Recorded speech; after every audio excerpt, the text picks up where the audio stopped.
Osiris.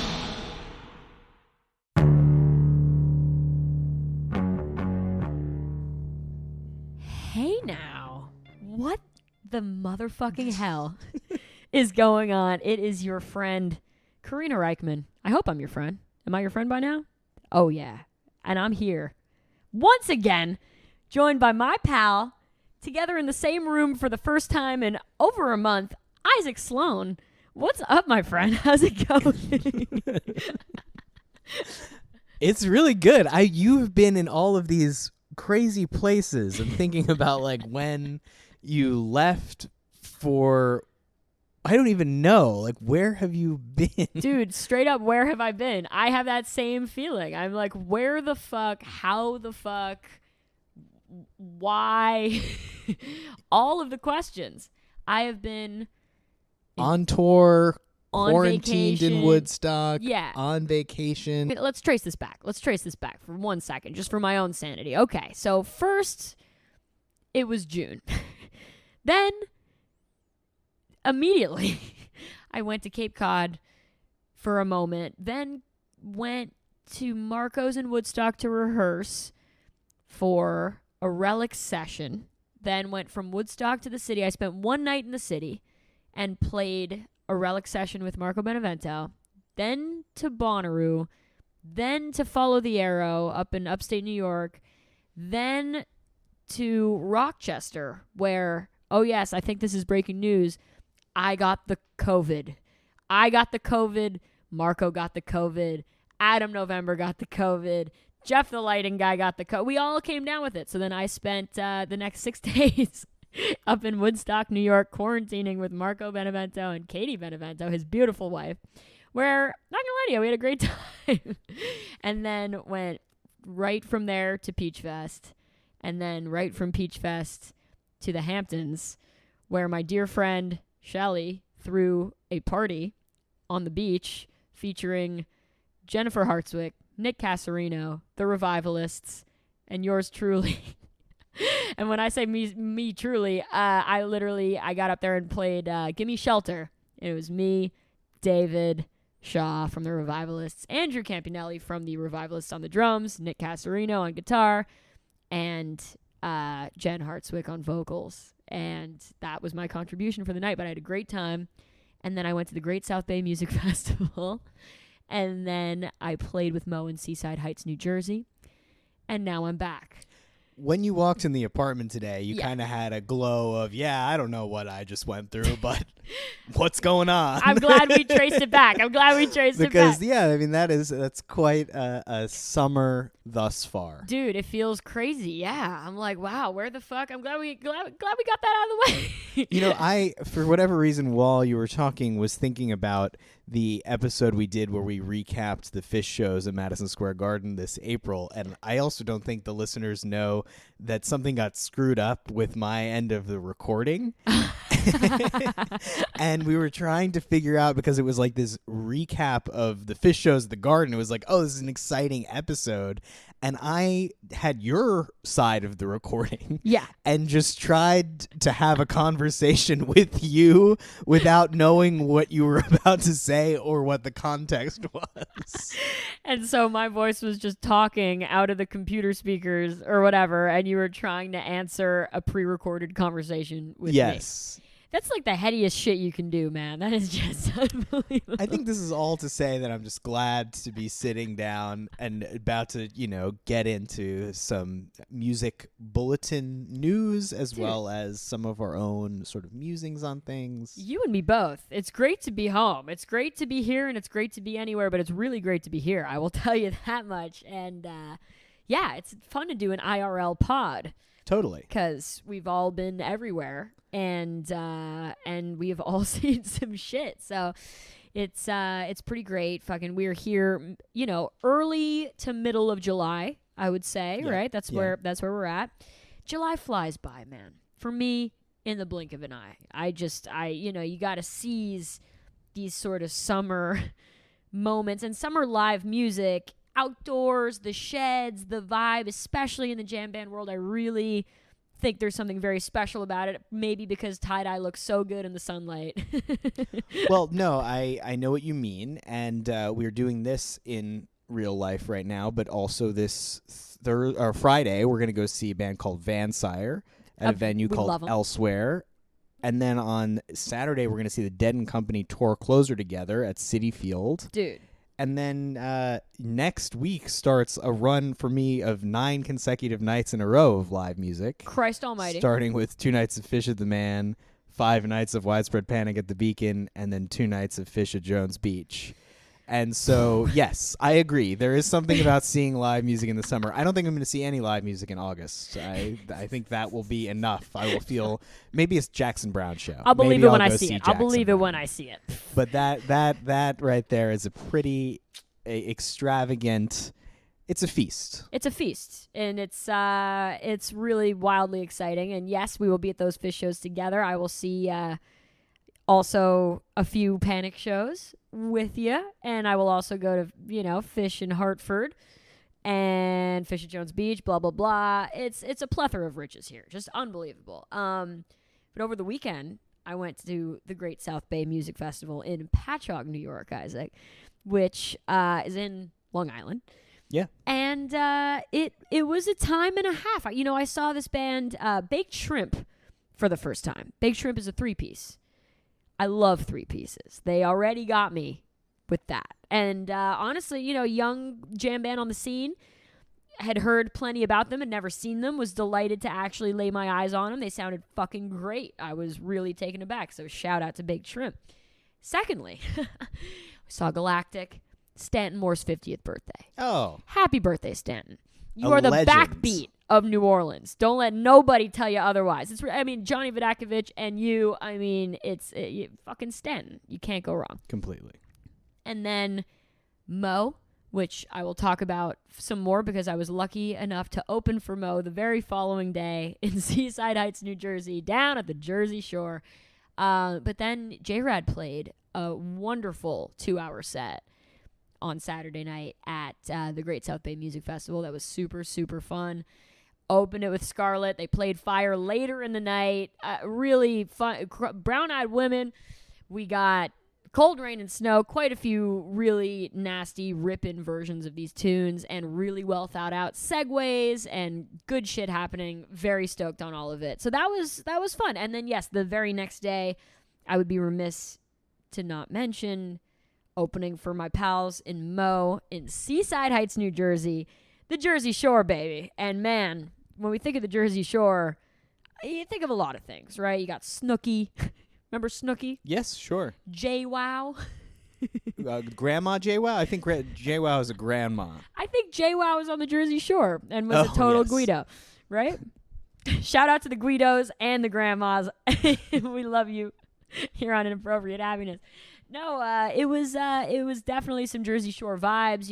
We got women in the bathroom at Jimbo's Bar and Grill, bleached blonde hair, a bedazzled cross between enormous titties, wrangling 4 young boys, just screaming. It was like some wild shit. Just like everything was balls out. Everything's bigger at the Jersey Shore, you know what I'm saying? We got candy apples, we got funnel cakes, we got women with fucking hairspray as far as the day is long. Shit was absolutely happening. And I had a great time opening for Mo. The music was great too. Mo, I'd like to give a profound shout out to these guys because for those of you who don't know, when you're an opening band, you are never sharing the headliner's gear. Just about never, I would say, especially for a band of Mo's size. It's wildly unheard of. You're always either, the promoter will get you backline on occasion, meaning you tell them what gear you need and it just shows up and it's part of the promoter's expenses, or you're forced to bring your own stuff. So in the case of yours truly, that looks like a drum kit, a bass amp, and a guitar amp. Very simple setup, right? But Mo, bless their hearts, said, Karina, you can play our shit. So my drummer Chris was playing Vinny Amico's drum kit.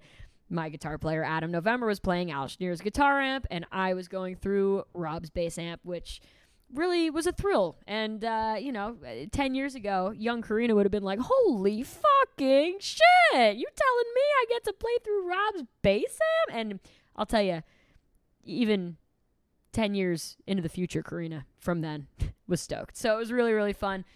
Great time at the beach. Band sounded great. They played Light Up or Leave Me Alone, which was cool, and they played Cross-Eyed and Painless. Those are, the covers that they played. They also played plenty of originals. Rippin' Aribulas. Aribulas, because I'm thinking of two things. This is why that was a Freudian slip, Isaac. One, because they played Rebubula, a great Mo song. Two, I would like to shout out, total non sequitur, the new Nebula that these motherfuckers found. The new Nebula. It's called the motherfucking Karina Nebula, okay? With the C. But I am all in for the Karina Nebula and all the nebulas that they are now photographing with the James Webb telescope. It's some NASA shit. It is the most advanced thing that they have come up with for photographing outer space. Holy shit, have you seen this? Have you heard about this? No, I'm surprised you and I haven't talked about it yet. Dude, these nebulas are so next level. Completely. And it looks like the cover of Phish's 2009 studio album, Joy. And, it just goes to remind you, we're troubled by, shit in our petulant, stupid little lives when we got the Karina Nebula out there. Completely. That's a good point. You fucking kidding me? Absolutely. So, shout out to Rebubula and shout out to the nebulas. The Renebulas are absolutely out here these days. So anyway, that's what we got on the Mo shows and my week in live music. But man, I'm wildly excited for Dead & Co., Van Sire, Phish Tour, Widespread Panic Tour. Where do we even begin for our fellow listeners? I mean, Phish is coming in hot, guys. They're coming in hot. We got to talk about it. It's about to go off. Summer tour. Absolutely. I think we can start there. Right? Phish starts on Thursday, July 14th at Mansfield, Massachusetts for 2 nights. And then they're heading to Maine. And, it's on from there. And I think there is a lot to get excited about. I mean, Phish in the summer is a whole other animal.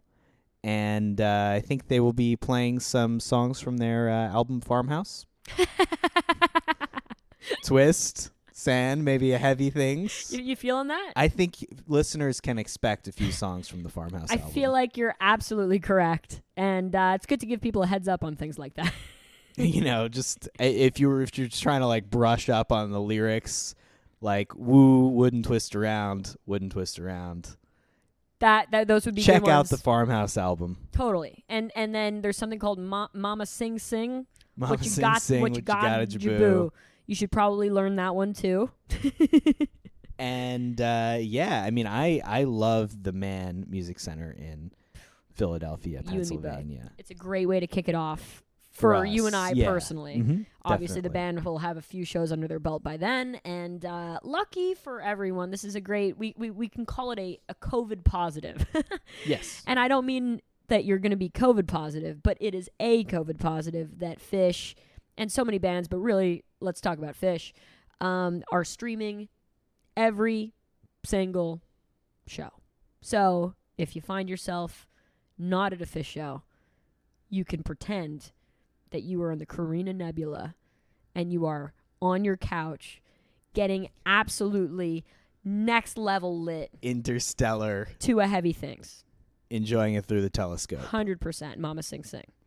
And the band also announced that they'll be returning to Mexico next February for yet another installation of their destination weekend. You see, does it ever stop? No, they never stop. You never stop. We never stop. It's part of life. Embrace it while it's still happening, people. It's like the waves of the ocean. It really, it's like the waves. It's like the nebulas. They're perpetual, and we're too lucky to be existing in the same time as this rock band that we just can't stop seeing.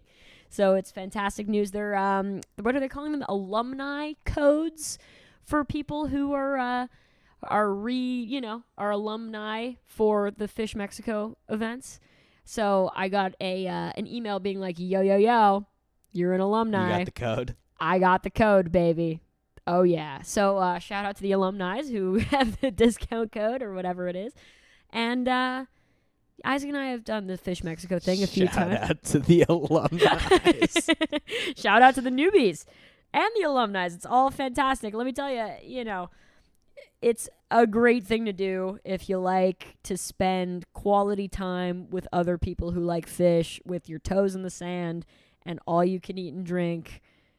I mean, it's definitely a very people like cool that. thing. It's a cool thing. It's a great thing. We are definitely fans of the all-inclusive thing here at Inappropriate Happiness. So enjoy, people. It's fantastic. And yes, we have Widespread Panic to look forward to here in New York. We call it Yankee Panic. The first time I saw Mo, they played Space Wrangler by Widespread Panic. Oh. And I was like, I don't even know what's going on right now, because I knew the song to be a Widespread Panic song, and I was like 13 years old, and I was like, what? That's kind of strange, actually. It was like a debut. I don't think they even did it again. They just like played it once at Terminal 5 in 2009. I mean, isn't that sort of like if the Disco Biscuits played Rububula? It would be kind of like that. Like a little different, but not that different, right? Well, there was a time when the Biscuits were playing in Illinois and Humphreys were playing in Philadelphia, so they were playing each other's hometowns, and the Biscuits played in the kitchen. Okay. And Humphreys played Home Again. I think that's right. So they covered each other's songs, which Wow. I think is a cool thing. But this was like no orchestrated ceremonial thing. They were just like, Space Wrangler is a great tune and we should play it, which I really respect. Hats off. Hats off. I mean, we love all these bands. It's Totally. just No, fantastic. it's good to show respect for your fellow jammers. Weirdos.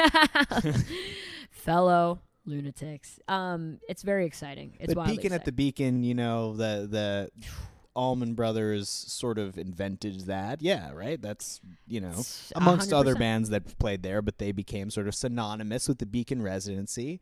And this is the second time Panic's doing it for these 5 nights. I went to the last one in 2020, right before things changed, and really just had, I look back on those 5 shows and just felt really dialed in with the band on another level.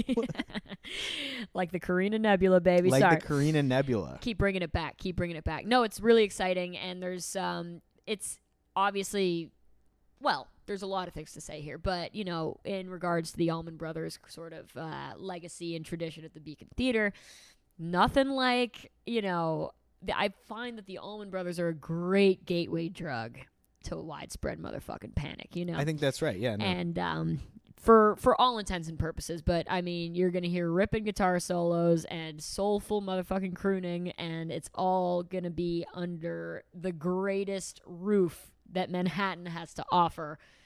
One of them. Definitely one of them. But man, not to be too emphatic, but we love the Beacon Theater here.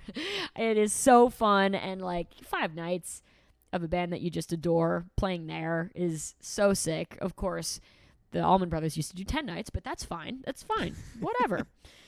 Guys. Well, they like to go for the no repeats thing, Sure. right? The Allman Brothers They were repeating all the repeated time. quite a lot of songs. Oh, dude, it was Blind Willie McTell every single night, baby. No, I think you could orchestrate it so you went to the same set list night every, you know what I mean? 100%. Like it would be like, but I love that. I mean, hey, look, those songs, I would hear to be back at the Beacon hearing those songs again, man. I was play the same song the whole show, I'd be down. Right. I mean, they kept me Keep coming back for playing more. Southbound. No reason, but I was there for 7 it. times in the first set and 10 times in the second set. Twice in the encore. Just a couple Blind Willie McTells and a couple Walk on Gilded Splinters, and I'm good to go, Yeah, I totally get it. But man, if Panic could just 10 shows. It's all good guys. That would be don't have to, overwhelming for me, I know? think. Because with the Almonds, I didn't feel the need to go to every show, but I think if Panic did it, I would be there every night. You think you'd be there every night? Yeah. You went to every night of the Almonds. 100%. At least one year, I remember you didn't miss a single show. 100%. No, and if I missed a show, it was a calamity for a few years there, for sure. But no, I would go to all 10. Went to all 10 for a few years there, for sure. Yeah. And that was important to me. Yeah. Had to be there. Well, just to take it back to the Jersey Shore. Talk to me. Bruce Springsteen and the E Street Band announced their U.S. dates today. Best segue ever. That was pretty good, right? Fucking nasty segue. Oh my God. And they are starting in Tampa on February 1st and taking it across the country and ending, at least the shows that have been announced thus far, in Newark, New Jersey on April 14th. And man, for our fellow listeners, no one here is more excited for Bruce tour than Isaac Sloan. Yes. I mean, we kind of covered this when he announced the European dates, but like this spread of dates is wildly exciting. It bears repeating. And just to talk about setlist construction a little bit. Springsteen has a very vast catalog and likes to pull out covers at random, a la Mo playing Space Wrangler. It's a little bit different. He typically will play like 7 Nights to Rock or something like that. Sure, which is terrific. Although I'd love to see him play Space Wrangler. Oh, this is a good game. Okay, Springsteen has to cover one Widespread Panic song. What is it? I know it has to be Space Wrangler. Oh, it's so good. It's such a good dream. You know how like Jimmy Fallon does like a good Springsteen impression, like amongst other. You know what I mean? Like 100%. we need somebody to recreate what that would sound like. 100%. Yeah. I mean, but you know, Springsteen setlist construction. Just back to this point, he'll usually start the tour playing it a little bit safe, but then at some point in the show, he gets a little bit sort of, I don't know if it's bored with the routine or comfortable enough, or maybe a mixture of both, and he'll just break out all kinds of stuff, and there'll be a show that really just sends everything into the Karina Nebula. Sure. And all of a sudden, all bets are off. I mean, he went out in 2016 playing The River in full, double album, and a pretty standard selection of encore songs.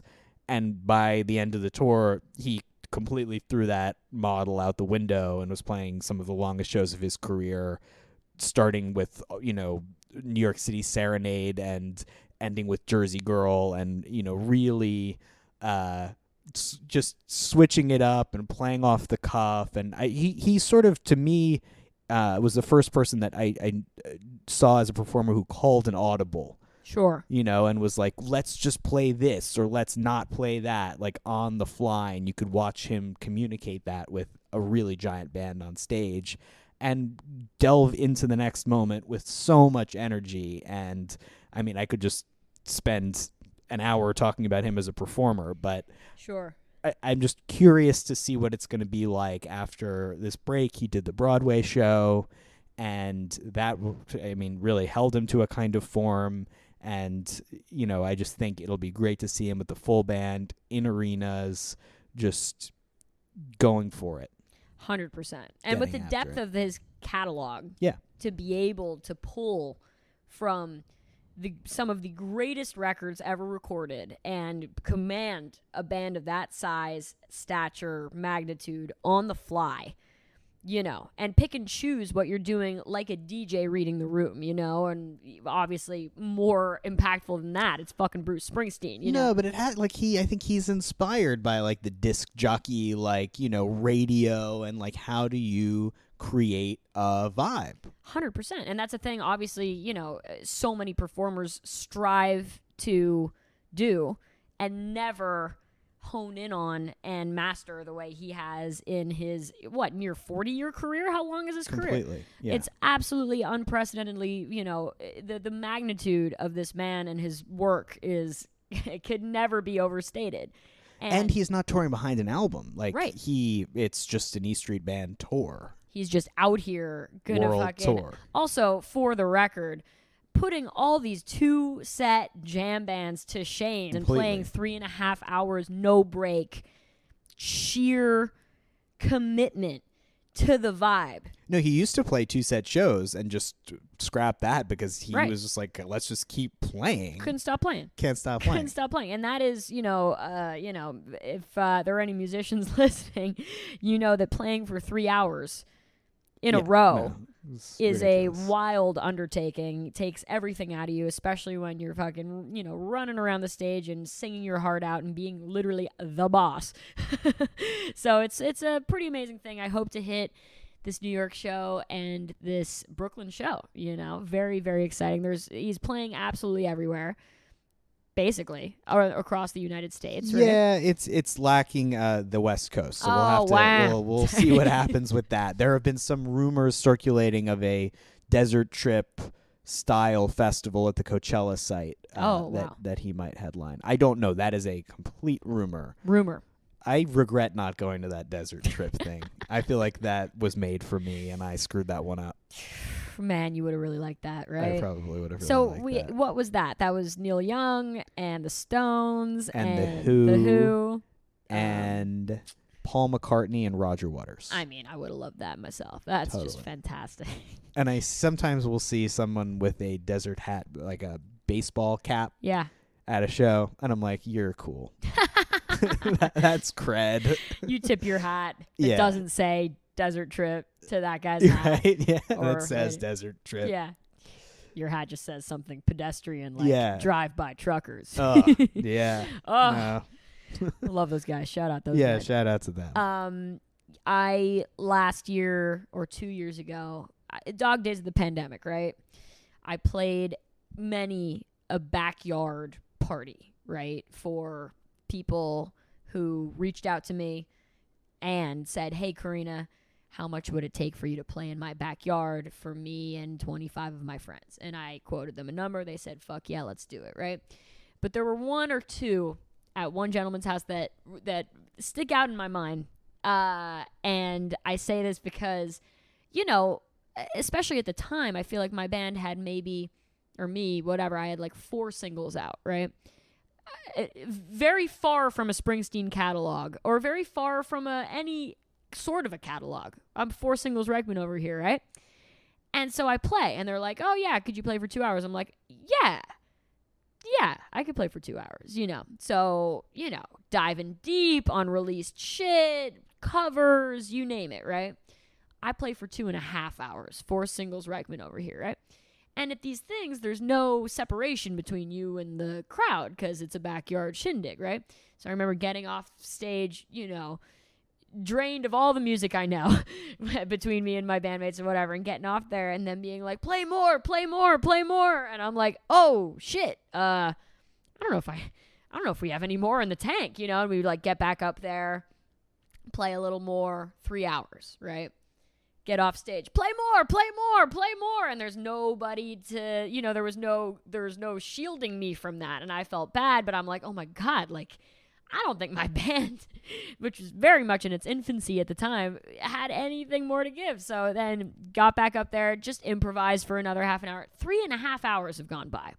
And I'm then... You're just like coming up with bass lines literally in someone's backyard. Digging so just deep. Off the spot. These people are partying their asses off and they are good to go. Obviously, like I should have realized, like they can go all night.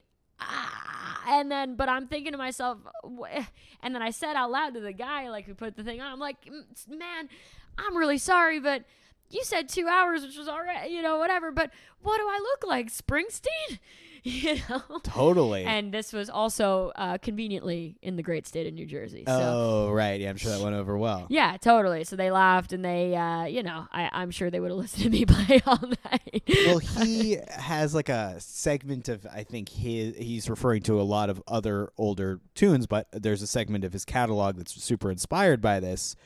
He calls fraternity rock. Oh my God. Which is tunes like Louie Louie, which when you get to the end of a show and people are partying like a fraternity or there's a fraternity vibe, you can just play Louie Louie for as long as you want and everyone will just sing along and go for it. That's so smart. And I should have just played Louie Louie for another 4 hours and they would have been stoked. Like really that was the vibe. Or like a Hang On Sloopy, right? That's totally like the exact vibe there. Yeah, and he's like, Sherry Darling and some of those songs in the Springsteen catalog like occupy that space where it's like, hey, what you say? Like, people will just totally get down with going for another chorus of that. Maybe a little Wild Thing even by the track. Like any of it. Really regret not digging deep enough for that one. But that just popped in my head, because, that made me realize there was no set break, we were just playing more. Holy shit. Springsteen, we salute you because you are the benchmark of somebody who does that effortlessly and with grace, and set lists that are composed and also off the cuff, you know? That just really, he's the boss. He's not called the boss for nothing. So very excited for a Springsteen tour. And it begins in Tampa, you say? Yeah, it begins in Florida, which I think he's begun his tours there in the past. But, you know, just some notable dates. February 7th, he's playing Hollywood, Florida at the Hard Rock, where I saw the Stones last November. It's a very small room. That'll be an intimate show. And another intimate show will be Mohegan Sun in Connecticut on March 12th. I'm going to try to make that one. I mean, that would be cool to see him in a room of that size. And you can play a little blackjack. Or after the show. You know, obviously Philly, there's Seattle and Denver, Colorado, and then, yes, Madison Square Garden, April Fool's Day, Brooklyn at the Barclays Center, 2 nights at the new Belmont Park. Very cool. UBS Arena. That's, I think, the only 2-night stand thus far. You can imagine he's probably going to add some second nights in a couple of these markets. Sure. And then, yes, closing it out in his home state of Newark, New Jersey, before hopping across the pond to play some shows for the rabid Bruce fans worldwide. Dude, unbelievable. Bruce, we salute you. We can't wait. Really, Isaac can't wait. I'll tell you that much. It's coming up. I'm very excited. It's going to happen. Well, that's just terrific. Speaking of marathon shows, tell me. Brooklyn Comes Alive has announced their 2022 lineup. This will take place at the Brooklyn Mirage on September 17th in Brooklyn, New York, and will feature Soundtribe Sector 9, STS-9, Medeski, Martin, and Wood playing together for the first time in a minute. Very much a minute. This Lettuce. Oh, yeah. And a new group called Cool Cool Cool. Boom, baby. And Cool Cool Cool features members of Turquoise, ex-members of Turquoise, getting back on the horse, doing their own thing. It makes my heart swell with incredible joy to see those guys keeping it going, doing, you know, the next phase of their lives, because they are all monster players and monstrously nice people, and I love them. This is a really nice bill. I couldn't agree more, Isaac, but let me tell you something. You know what really is complicated for me? I'll tell you right now. Soundtribe Sector 9. Great fucking band. STS-9. Soundtribe. All the same band. Do not ever call them Tribe. And I'm seeing people online call them Tribe. Tribe. And it very much disgruntles me, and you know why. That refers to a different group. And entirely. they are A Tribe Called Quest, R.I.P. Fife Dog, Q-Tip, You Live On, and you are the fucking best MC. I love A Tribe Called Quest. And you see, Soundtribe Sector 9, there are many ways to refer to this band. Totally. Too many. So everybody online saying, oh, MMW and Tribe. MMW and Tribe. No. MMW and Soundtribe. Correct. Say it with me. Totally. Soundtribe. Or STS-9. There's lots of things. Anyway, had to get that off my chest. It was really bothering me. I think that's a good point. Thank you. Absolutely. This is great. I played the event last year with my band. It was such a blast. And for those who don't know, Brooklyn Mirage, really a bizarre and spectacular in its own right place here in Brooklyn, New York. And you feel like you're in Miami or Las Vegas or a combination of the two. It's very large. There are a million little tucked away VIP rooms, and there's like weird palm trees that are fake or something. Like it's a wild place. And I'm telling you, it's a great place to see Soundtribe Sector 9. Definitely. It's definitely that, yeah. We love it. Oh my God. Isaac, have we reached the end of our road here? Yes, definitely. Maybe a long while. I guess this is no Bruce Springsteen concert of a podcast. Dude, it's a notable Springsteen concert. It is a notable Springsteen concert. I think it's fantastic. Oh my God, this has been a wild treat. We would like to shout out our friend, our co-conspirator, Marlo Shankweiler. She's here. Dude, that was a resounding yo from our producer here in the flesh with us. It's a rare thing. What do you got, Marlo? It's me. She's literally here. We'll see you on Phish Tour. We'll see you on Phish Tour, 100%. And we'll see you at Panic. Oh, dude, it's all happening. It's literally and all I'm going happening. to see you at Jackson Brown at some point this summer. I'm going to go see that guy. Dude. Got to get back to that guy. Got to get back to that guy. And never forget Dead and Company. Tour closer on Saturday, Isaac. We'll have a lot to talk about next week. Shout out to our Osiris Familia. You know we're talking about RJB. Oh, my God. I would be remiss to say, Isaac, continuing the vibe of this being the Bruce Springsteen show of Inappropriate Happiness. My dear friend, Freakbase, is going on tour, and he has recorded a message for us and for you. Check this motherfucker out on tour. He has a slamming band. It is so next level. He is a monster on the bass. And without further ado, I'll let him tell you all about it. Freakbase, tell the people how you feel. Hey, it is Freakbase, and we are heading back out on the road. Freakbase and the Bump Assembly featuring Sammy Garrett. Starting Friday, July 22nd, Youngstown, Ohio at the West Side Bowl. Then we head out west, July 28th, Fort Collins, Colorado at 830 North. July 29th, Steamboat Springs, Colorado, Schmiggity's. July 30th, Denver, Colorado, New Conscious. Then that next week, August 4th, we are in New Mexico at the Four Corners Jam Festival. August 5th at Pagosa Springs, Colorado, Motel Soco. And at the end of August, we just found out I am doing a solo set at Sacred Rose Music Festival in Illinois. So you can always find me on the road or find me at twitch.tv/freakbase, live streaming the funk all the time. Hope to see you at a show or hope to see you at Twitch sometime soon. Amazing. So fun. Please go see Freakbase. He is a modern marvel. It is going to be so next level out there on tour. So shout out to you, Freakbase. And shout out to RJB. He is the maestro. He is the main man here at Osiris. We love him. Shout out to Brian Brinkman. He really brings us together here as a unit. All our dudes. We love the Osiris Network. Thank you for listening, all of our people out here. And, fucking A, be good to each other. Blast off to the Karina Nebula. Blast off to the first 7 Springsteen records in the Karina Nebula. I'd like to see somebody just go, And blast off to some Tribe Called Quest. Oh, thank you. Come on. Tribe is tribe. Sound tribe is sound tribe, y'all. May this be a lesson to all you out there. You guys be good. I love you. Isaac loves you. Have a great rest of your week. Bye-bye. Bye-bye.